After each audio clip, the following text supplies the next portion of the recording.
તીખું છે કે મોરું છે કે શું છે એમને મારી માં જો મને એમને ન ખવડાવતા હોય તો હું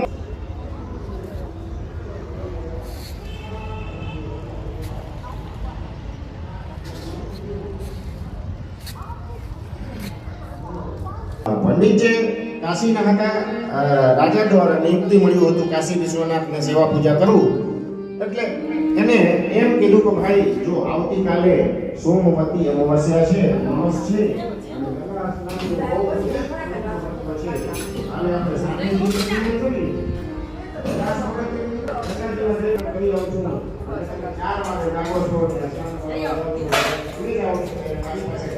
સોમવતી અમાવસ્યા સ્નાન કરવા જતા હો તો એક કામ કરો આજે 5 કેળું લેતા જાઓ અને ગંગાજીને અર્પણ કરજો અને ગંગાજીને અર્પણ કરજો કહેજો કે રવિદાસે આપ્યા છે એમ નામ લીધું કે હે ગંગા મૈયા